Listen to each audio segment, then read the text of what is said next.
Welcome back to Ben's Top 10. And when I was a kid, shootings were very uncommon. Wait, they're just as common as they are now. You know what? Shootings suck, period. There is a fifth dimension, beyond that which is known to man. It is a dimension as vast as space and as timeless as infinity. It is the middle ground between light and shadow, between science and superstition, and it lies between the pit of a man's fears and the summit of his knowledge. This is a dimension of imagination. It is an area I like to call the greatest live-action TV series of all time, The Twilight Zone. There's no doubt about it, The Twilight Zone is awesome-amazing. It was a science fiction anthology series that aired in the late 50s and early 60s. It was groundbreaking because TV audiences at that time saw things on this show they'd never seen before, and probably never even expected to see. The Twilight Zone had episodes that dealt with aliens, space travel, time travel, and superstition. It also featured more down-to-earth plots, but with supernatural twists. It was a show not like any other, and it more than holds up to this day. So, being the huge Twilight Zone fan that I am, I feel like counting down my top 10 favorite episodes of the whole series. You know what? No, I'm not even going to do that. This show is one of the few shows that has several great episodes. Me putting my favorite episodes on one list just doesn't do it justice. So here's what I'm going to do. I'm going to count down my top 10 favorite episodes from every season of The Twilight Zone. Just the original series. Except for Season 4. Anyway, get ready to experience a dimension of sight and sound. Here is my top 10 favorite Twilight Zone episodes of Season 1. Number 10. The Fever. A millionaire and his wife are staying in Las Vegas, and they visit a casino. The millionaire hates gambling and doesn't believe in wasting his money on such a thing. When his wife asks him to give it a try and live a little, he becomes addicted to playing a slot machine, which not only consumes his money, but his mind as well. This episode helps to expose how it's human nature to be obsessed with chance, and how we like to take risks because there's always a chance that it can always be in our favor, and we keep trying until it goes our way. It also shows that gambling knows how to claim victims. Even the most unlikely person can get caught up in gambling, showing that it's not a pretty sight. Anyway, The Fever is a great episode that will make you have a different view on casinos. Number 9. What You Need. An old man walks around a city handing out things to people that he feels will come in handy for them in the future. It turns out, all the items he gives to the people are exactly what they need. This fascinates a man who persecutes the old man into giving him things that'll help him become rich, which doesn't go so well for him in the end. I can't help but to feel this episode is saying something about people's desires, how we always are wanting things and we forget about the stuff we need. This is a great subject matter that touches me, seeing as how I can't stop buying DVDs. I was always wanting more and more stuff, but seeing this episode slowed me down and made me realize that I have all I need. I used to buy 10 DVDs a month, and now I'm down to only buying 9 DVDs a month, all thanks to this episode. Also, the acting of the old man is great. He feels like a wise old sage you read about in stories, and he is really kind. Even when the greedy man starts pushing him around, he's really nonchalant about it. What a pro. Anyway, What You Need is another great episode that will make you appreciate the little things in life a lot better. Number 8. People Are Alike All Over.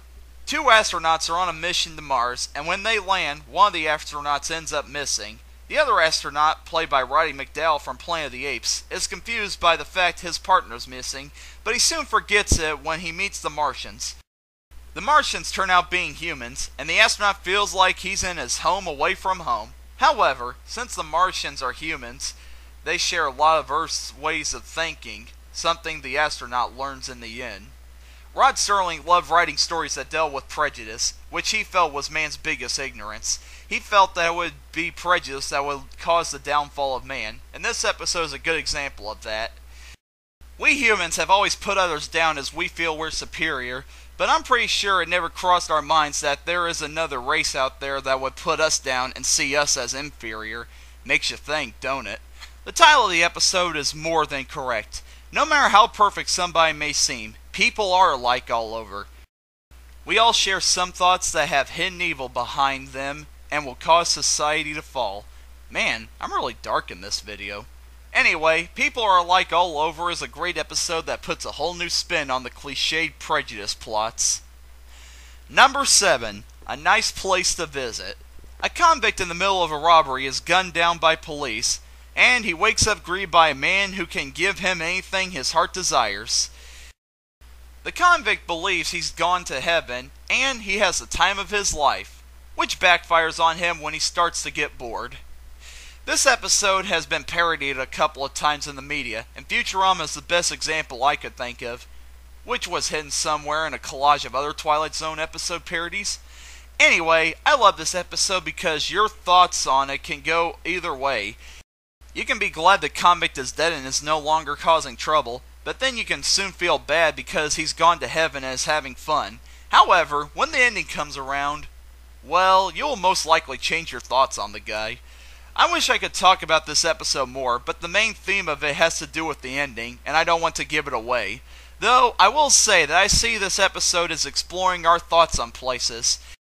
How we always desire to go to a certain place, but we're soon crushed when we realize the place isn't as good as we hoped. On top of that, the acting between the two main actors is great. Anyway, A Nice Place to Visit is one Twilight Zone episode that needs more recognition. Number 6. Escape Clause. A hypochondriac is sick in bed and he fears he's about to die. However, when a mysterious man appears in his room and offers him eternal life, he jumps on it. The catch is, the mysterious man is the devil. The hypochondriac knows better than to make deals with the devil, so he suggests there be a catch to their deal.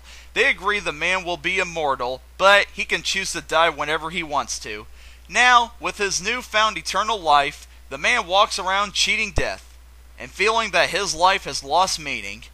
What I love about this episode is the main character. He's such a tick you really want to hate him, but you find yourself being entertained by him trying to kill himself. There's also the fact he's never satisfied. At first, he's complaining about dying, but when he gets immortality, he complains that he can't die. It's like he's the grandfather of an internet troll. However, one reason that this episode makes this list is due to one scene in the middle. He tells his wife he's going to jump off their apartment building, and his wife tries to stop him. He accidentally pushes her off the building, and she falls to her death. If that wasn't shocking enough, his reaction to it will make your jaw drop. He just casually goes to a phone and turns himself into the police, as if his wife's death had no effect on him. What a jackhole! So, Escape Clause is a great episode that helps teach us that taking risks in life should be taken seriously. Number 5. The Lonely. A man accused of a crime is forced to be isolated on an asteroid orbiting Earth for the rest of his life. All he has is a little shack to live in, a journal to write in, and he gets a visit from astronauts every month to deliver food and other goods.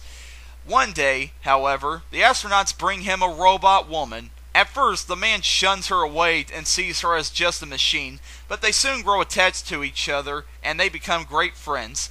The man has finally found somebody he can spend time with. This episode is really emotional. When I first saw it, a tear actually fell from my eye for the first time in 6 years. I just loved watching the relationship between the guy and his robot girlfriend. You quickly forget the fact she's a robot, and you see her as a real person. This episode also explores how humans can grow attached to material things, and that we find it hard to let those said things go. Personally, that's never happened to me. Isn't that right, Fluttershy? Oh, my, yes.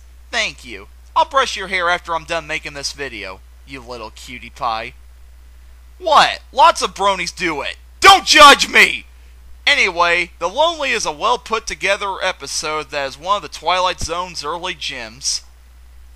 Number 4. The After Hours. Anne Francis plays a woman who, while looking for a present for her mom, gets lost in a department store after it closes. She soon starts to freak out when the store's mannequins start talking to her. Okay, I put this episode this high on this list due to one reason, and one reason only. Mannequins are freaking scary! I swear, those plastic figures have always scared the crap out of me.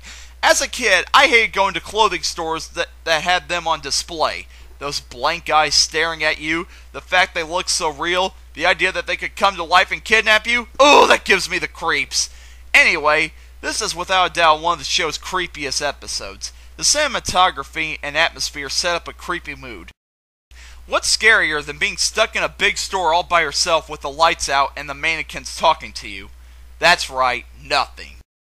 Plus, as if I needed another reason to be afraid of mannequins, this episode gives me a whole new look on them. I can't talk about them without giving away the ending, but I will say that the next time you see a mannequin, try to see if it may look like somebody you know in real life. Makes you think. Anyway, the After Hours is one chilling episode of this series. Beware the mannequins. Number 3, One for the Angels. Ed Wynn, best known as the voice of the Mad Hatter in Disney's Alice in Wonderland, plays a pitchman who is visited by Death. Death tells the pitchman that it's his time to come, but the pitchman tricks Death into letting him live by saying he has unfinished business.